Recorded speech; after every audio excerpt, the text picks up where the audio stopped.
Hey everybody, welcome back to another episode of Vintage Review. Yes. I am War Machine MJ. With the one and only Rodimus Prime. And we are the 3-Count Mafia. Yep. For those of you who don't know what what Vintage Review is, it's basically where we go back and watch an old pay-per-view that we've never covered on this channel before. Mm-hmm. Some of them are good, some of them are bad. I think there are a couple where we just watched and we're just like, we don't want to do this. This sucks. There's one where we just stopped halfway through. That was Starrcade 1983, the very first Starrcade. That flair for the gold. That shit was boring like 2 minutes in. Mainstream Malcolm like fell asleep. Yeah, but that's for another reason. Yeah. Anyway. But yeah, the usual order for this is good, bad, good, bad. You know, we bounce between good and bad pay-per-views. Yeah. Mostly he picks bad pay-per-views. Yeah, I've picked some very bad pay-per-views. Because first one we did on the old channel was SummerSlam 2005. Mm-hmm. Where Shawn Michaels bounced around like an octopus in a washing machine. Good Lord. That, no matter how you dice it, that's good for all the wrong reasons. Mm-hmm. Like that pay-per-view is good for all the wrong reasons. Then one we did, the very first one we did on this channel was Progress's Hello Wembley. That was a damn good pay-per-view. Now you picked that one, and that was just mind-blowing all the way through. Now, I can't remember how we got to this one.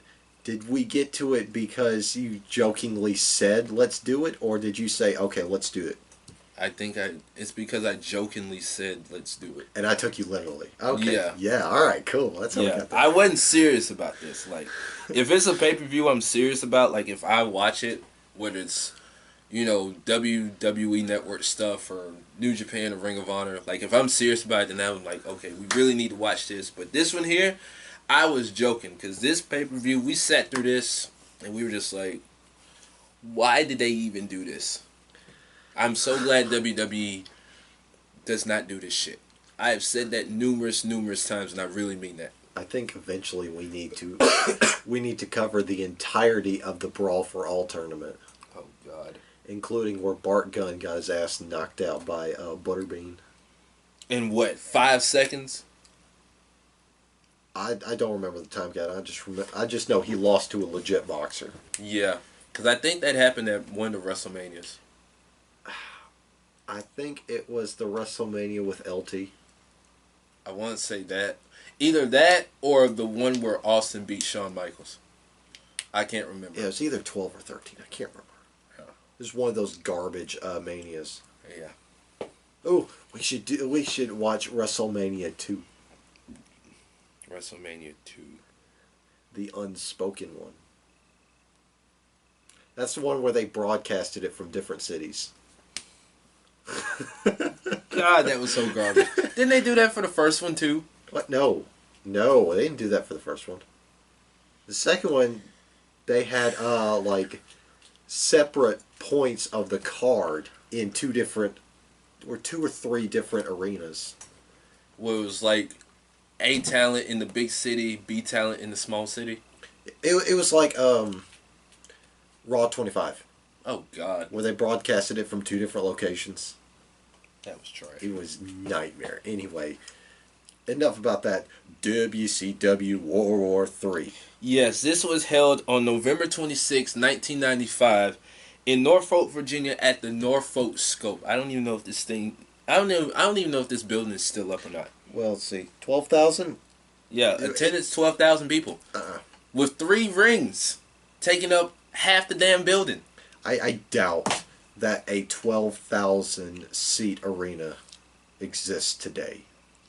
Oh, Norfolk Scope. Capacity. For ice hockey, 701. Basketball, 10,000. Concerts, 13,800. So yeah. Doesn't say when it closed. It opened on November 12th, 1971. Construction cost $35 million. $217 million in 2018 dollars. In 2018 dollars. Yeah. Oh, that's how much it would cost now. Okay. Yeah. 14.5 million upgrades since 2003. So yeah. Wait, hold on. Oh, okay. Stop. Whoa. Yeah, apparently it's still going. My bad. Yeah. Yeah, 'cause it says 2015 to present. Yeah. Oh well. I thought it would have been closed for a much bigger arena. Because I know the Pontiac Silverdome, like where WrestleMania was held, like years back. Yeah. They tore that shit down. Yeah. Wait, wasn't that in Louisiana? No, that was in Detroit. Oh, Detroit. Yeah. Yeah. I think that was the WrestleMania where they held it, where Hulk Hogan infamous body slammed. Yeah, that was Ford Field. Yeah.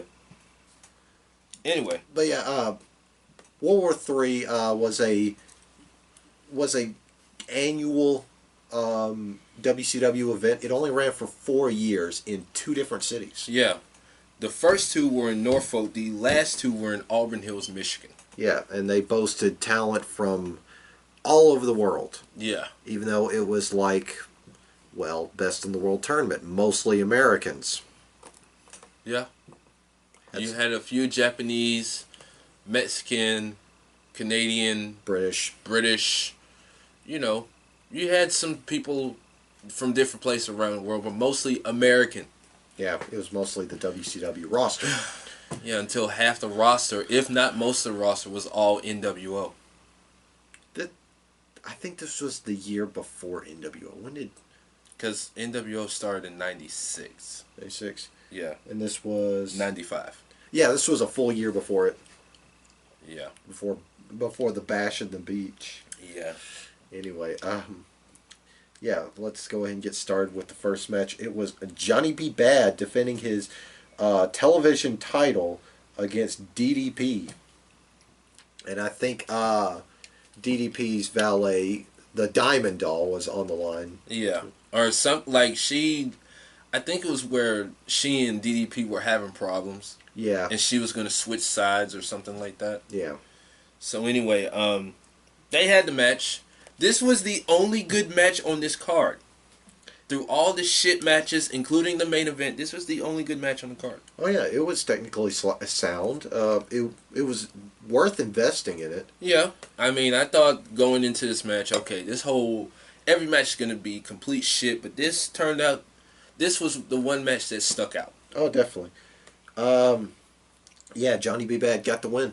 Yeah, he retained his television championship, and the Diamond Doll, she basically jumped the other side of the fence because she was underappreciated by DDP. Yeah, so she decided to go to somebody who actually took her serious in Johnny B. Bad.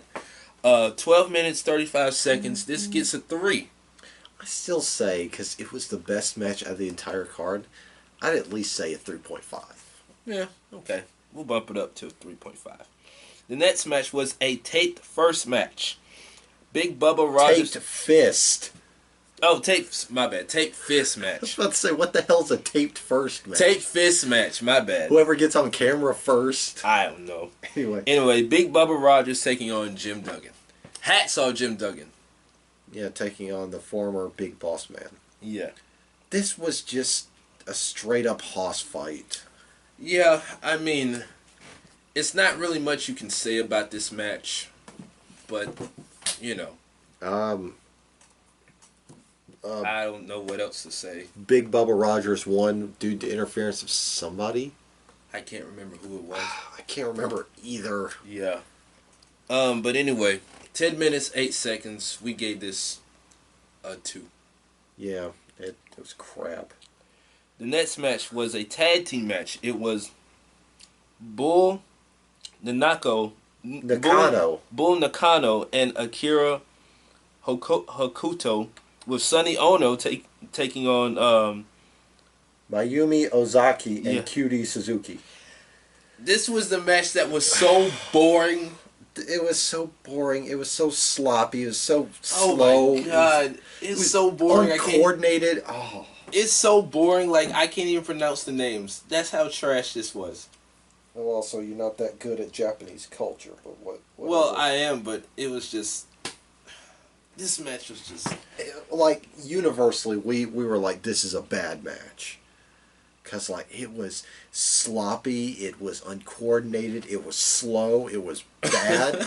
They looked like, no offense to anybody there, because I'm sure, I know at least Nakano had some training. Yeah. But it looked like they just threw a bunch of rookies out there with, like, a week's worth of training. I mean, this match lasted 9 minutes, 16 seconds. It felt like 45 minutes of my life that I would never get back. Oh, yeah. Like, yo, we were just sitting, all three of us was just sitting here like, can you please hurry up? You've just wasted my time. I can never get this back. Like, bruh. It was just bad. Anyway, Nakano and Hokuto won the match. I gave this a rating, but you know what? For as bad as this match was, I'm not rating this match. I'm going to give it a negative 1 out of 5.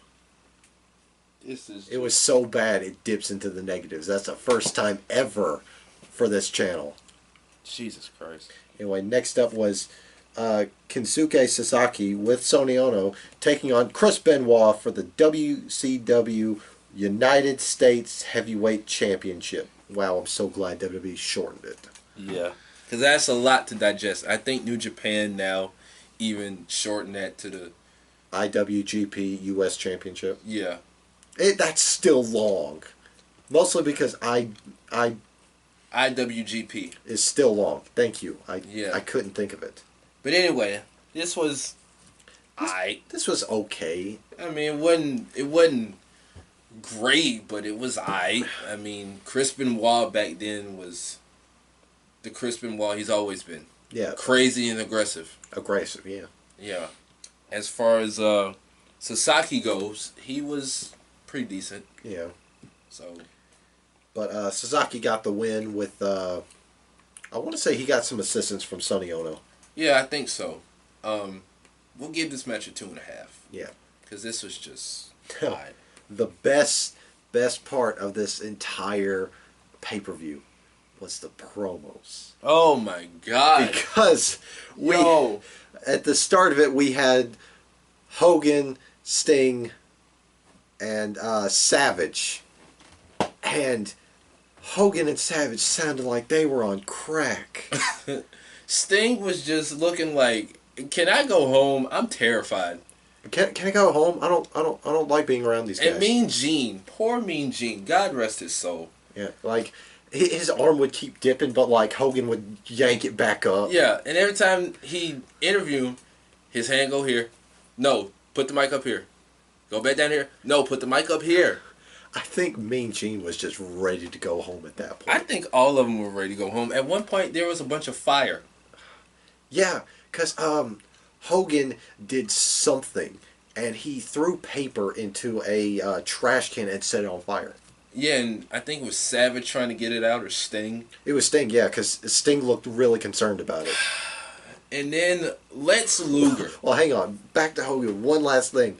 It was when he shaved his mustache off, and he looked so weird. Yeah, and he told at one point he told Mean Gene, I want to be your friend, No, he told Savage. He said, I want to be your friend. I want to be your friend, dude. I was brother. Like, aren't y'all already friends?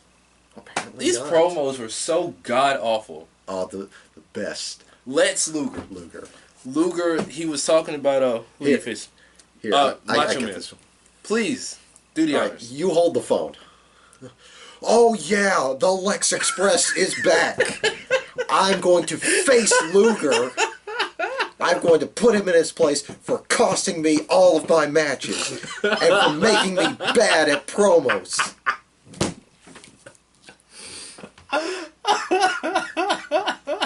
Scene. No joke. Bruh. No joke. His promo was him visibly looking at cue cards. Or what they call it, the teleprompter? Teleprompter, there we go. He was constantly talking robotically mind you, he was talking robotically. He was talking robotically about how he was going to beat Macho Man Randy Savage, and I am the best with all this baby oil on me. That's how god awful this shit was. This was a train wreck. Oh, and then Flair with his promos. He wasn't as bad as Hogan and Luger. Okay, Flair always has intensity behind his promos. Whether it's just him just strutting around going woo woo woo woo, he always has intensity behind it. But at least he looked at the camera, unlike Lex Luger, who said that he was going to beat Randy Savage. Like, what the fuck, bro? He's just visibly looking at the teleprompter. At least if Flair was looking at the teleprompter, you would have never known. Right. Luger was looking like straight at the teleprompter, like he was looking down. It's like dude, camera's right here. Stop looking here. Oh my god. Anyway, we had one more promo. It was Kevin Sullivan and his Dungeon of Doom. Wasn't that his group? Yeah. What the hell is up with Kevin Sullivan and all these supernatural gimmicks? I don't know. This shit's whack. I hated the Dungeon of Doom. That shit was whack. Because you had Ming and Barbarian. You had Yeti, who was just a giant fucking mummy. He was a giant fucking piece of toilet paper. And you had the giant. He was the only thing going for them. Jimmy Hart. Jimmy Hart didn't even fit there. He was like the Wolfgang. Lex Luger. Luger didn't even... Okay, Luger needed to be in there because he was terrible. Who else was in the group? I don't know. We need to look that up. I think Abdullah the Butcher. Oh, Jesus Christ. Dungeon of Doom was trash, bro. Because remember that moment at Halloween Havoc where they were trying to bear hug Hogan but looked like they were dry humping him? Oh. and then Lex Luger looked like he was coming out to help Hogan but turned on him. Like, that whole ending was trash. That's another one. That's another bad pay-per-view we need to watch. Halloween Havoc? Yes. Where they were dry humping Hulk Hogan. And then the Giant won the title, and I think he got it vacated because of that. And which led to World War III happening. My God. Anyway, speaking of Luger, next up we had Lex Luger taking on Macho Man. Ooh, yeah, savage. Yeah. Cream of the crop. Snap into a Slim Jim. Cream of the Slim Jim. Snap into a crop. Oh, my God. God rest his soul. Anyway, this match was... Oh, my God. Okay. It's light and dark for this one because you had Macho Man who was skilled in the ring, knew psychology, and knew how to go in the ring. Mm-hmm. You got Luger who was just a train wreck out there. He was just a body, that's it. He was just a muscled up meathead who couldn't cut it in the NFL. Who couldn't cut it in a rinky-dink bodybuilding competition. Jesus Christ. Macho Man, they mentioned him on the NFL Combine. They talked about how he got his start in minor league baseball. Yeah. Before he became a wrestler. Yeah. And it looked like it actually worked for him. Unlike Luger, who got his start who was on the practice squad in the NFL and still couldn't cut it. Yeah. Jesus Christ. Speaking of Macho Man, I watched Cultaholic's latest career and they talked about Macho Man. Mm-hmm. Have you watched that series yet? I have not. Oh, you need to. It's really good. Is he the only one they've done? They've done him, Bret Hart, and Undertaker. Oh, cool. I need to check that out. It's really good. Because he got his pro wrestling start in his dad... Macho Man did, in his dad's promotion. Yeah, I heard about that. Yeah. Him and his brother both. And they went with the name Savage because Poffo didn't fit him, based on the way he wrestled. Mm-hmm. But yeah, this match was stupid. Before the match, apparently Macho Man got his arm worked over and it was injured. Mm-hmm. And Luger capitalized on it. Yeah, because he won by submission in 5 minutes and 28 seconds. Yeah, the last couple of matches were short to preserve them for the god-awful clusterfuck. Anyway, Luger versus Savage. 1.5. I feel like that's being generous, but yeah. Okay. Next we had probably best forgotten out of their classic rivalry, Sting versus Ric Flair. Yeah, I mean, these two have had some classic matches. I mean, they talked about Clash of the Champions. Oh, I was wrong about the timestamp on that one. Yeah. Whoops. They talk about their match in Clash of the Champions 88 or 89, where they went like 40, 45 minutes or something like that. Yeah. That was the match where Sting got put on the map. Yeah.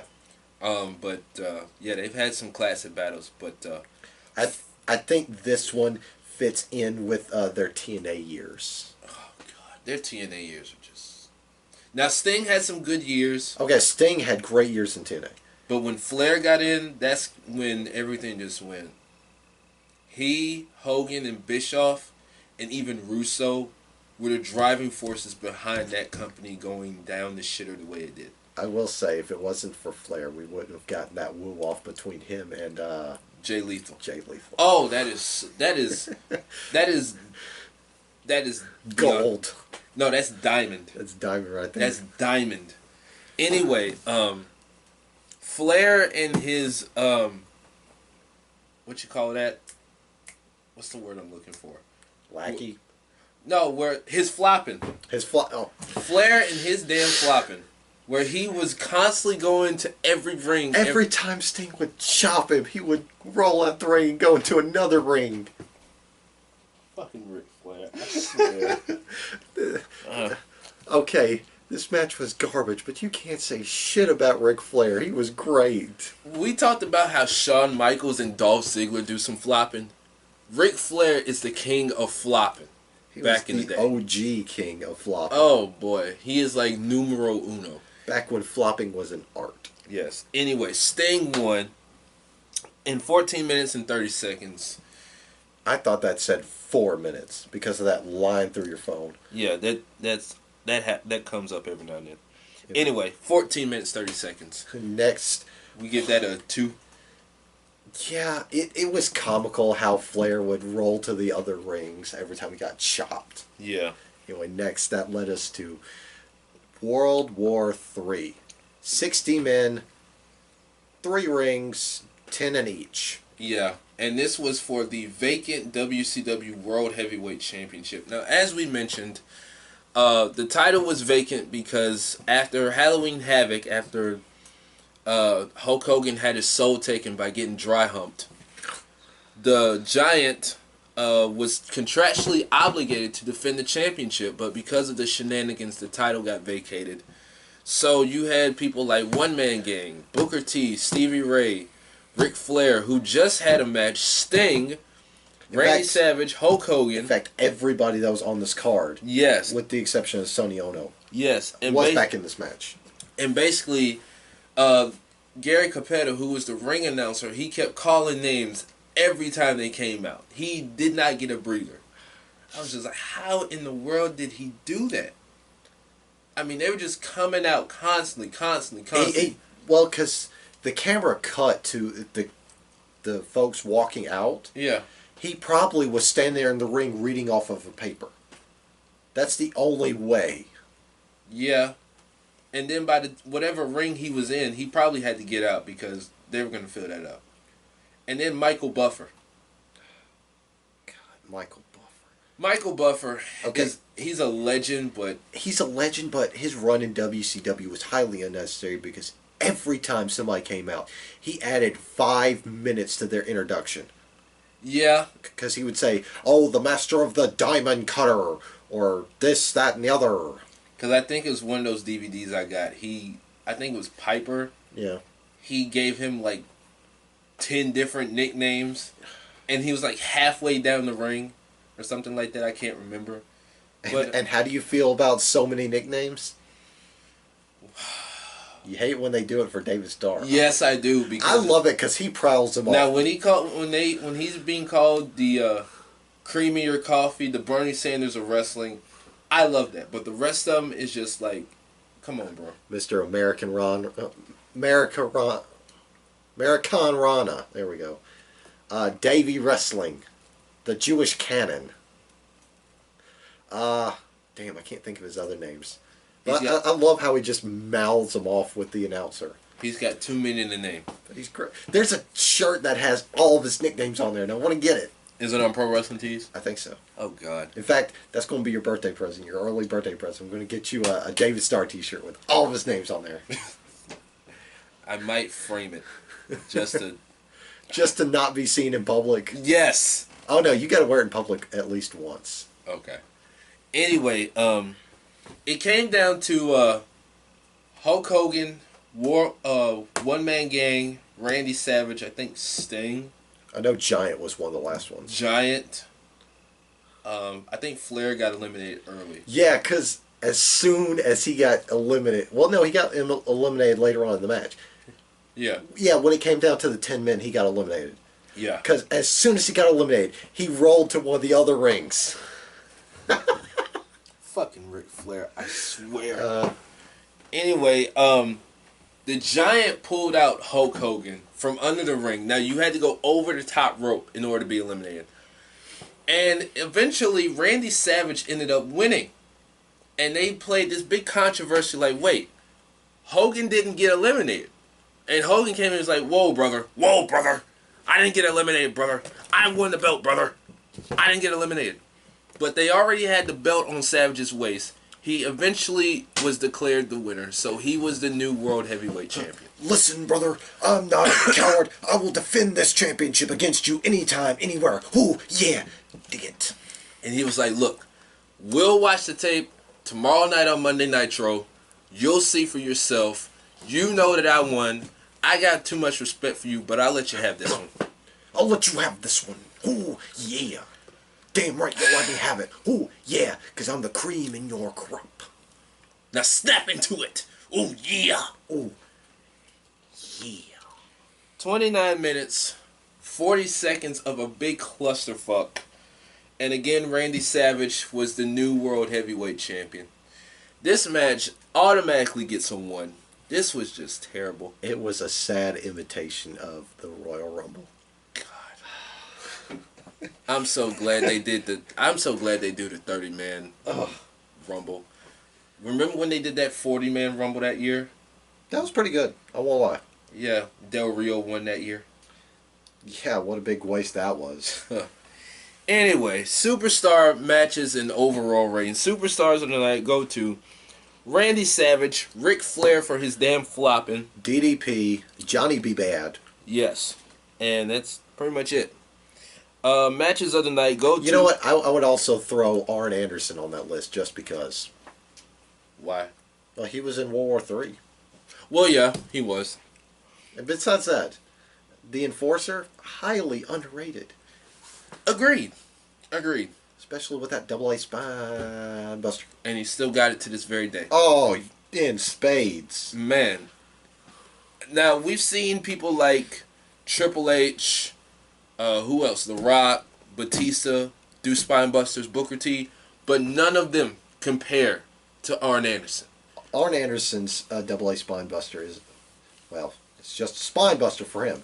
But his spine buster is like celery. It's crisp and snappy.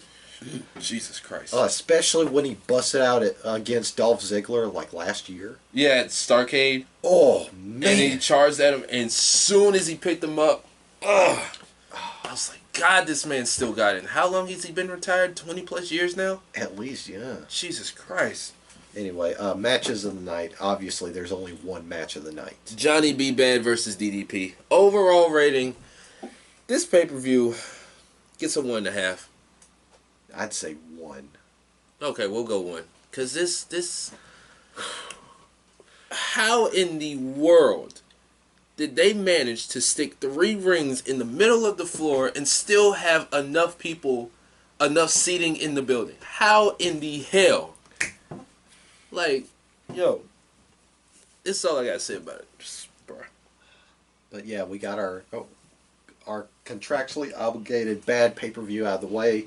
Next up, it's going to be something worthwhile. PWG's Ebola 2017. And you still need to get the third disc. I still need to get the third disc, but Payday's coming up. Yes. Anyway, but we'll actually watch something worth watching. Yeah, and odds are it might be filled with more flippy shit because on the cover of the first disc is Ricochet. Really? Yes. Awesome. Of course, there's also Keith Lee and the Elite.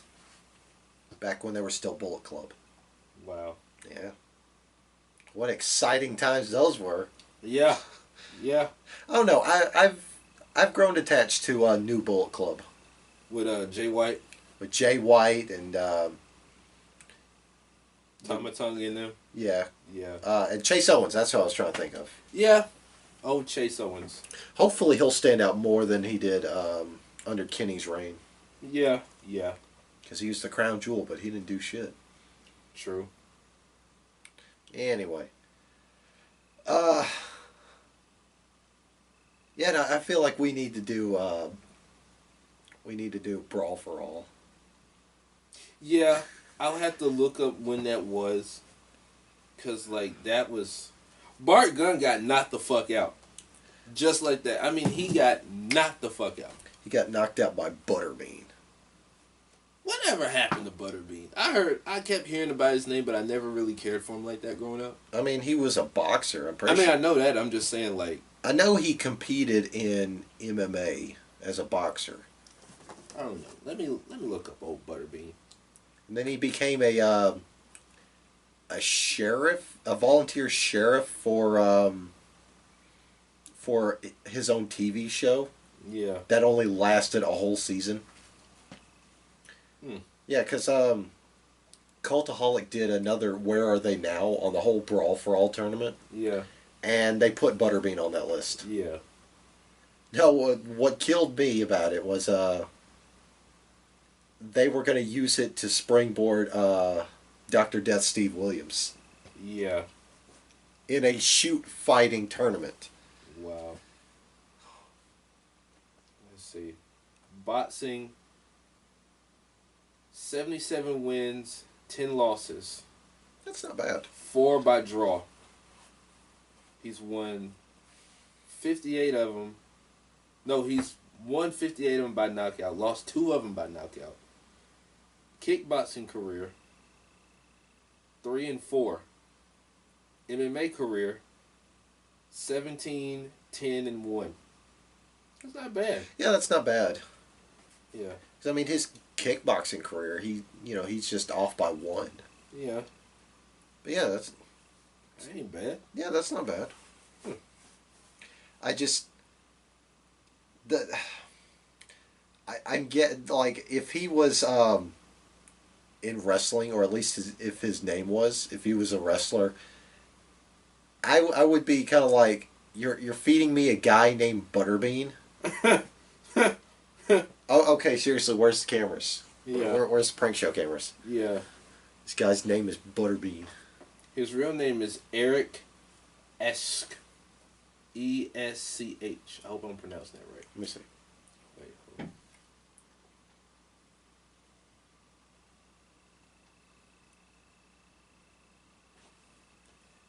on. Eric Scott Esch, yeah. Yeah. Oh, well. But yeah, Brawl for All. Yeah. What a catastrophe that was, because they racked up a whole bunch of injuries. Because it was a legit boxing competition. It wasn't like, shoots.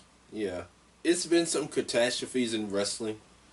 Like the World Bodybuilding Federation. I wouldn't say that was a catastrophe. That was just trash. That was as bad as the XFL. And it's coming back next year. Jesus Christ. Now, if you want to say catastrophe, it's like something tragic. Brawl for All was just stupid. Oh yeah, let's have them legitimately go out there and beat each other stupid. What? They get injured? Who in the hell thought of that shit? It was me, Austin. It definitely sounds like a Vince Russo idea. Hey, bro, we're going to call this Brawl for All, bro. We're going to put you in a ring. We're going to put boxing gloves on you, and you're going to legitimately get injured, bro. That's going to draw ratings, bro. I want to know how far would Dan Severn had gotten if he didn't get I think it was injured. I don't know. I can't remember. He had to bow out of the tournament either from injury or because he didn't want to lose. Well, no, it was injury. Yeah, okay. I want to know. I want to know how far he could have gotten because he was legit. Yeah, because he won a bunch of MMA titles. He was NWA champion for 4 years. Yeah. I think he won the belt at least once or twice. What, in WWE?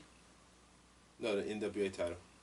Yeah, he was champion for 4 years. Like he. Yeah, held I'm saying it. like he never won it in a WWE ring though. No. Yeah, but I know he showed the title on WWE TV. Yeah, outside WWE. Oh no. Yeah. They paired him up with Cornette of all people. Yeah. But yeah, they didn't do anything with him in WWE until he just decided to leave. Yeah. But that mustache though. That mustache game was on fleek. While we're on the subject. Can't believe I said that, but yeah. While we're on the subject of mustaches, you have to choose one. Joey Ryan, Silas Young, or Dan Severn. Silas Young. Really? Yeah. Oh. Silas Young, his mustache game was on point.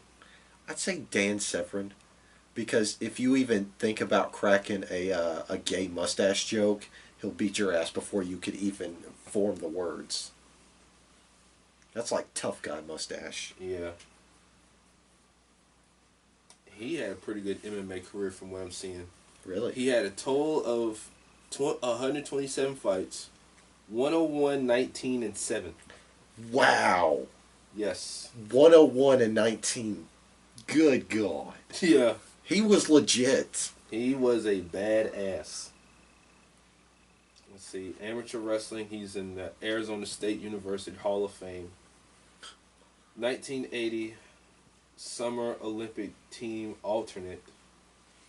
Let's see. Just to run down some of his accomplishments. UFC Hall of Fame, of course. Yeah. UFC Super Fight Champion.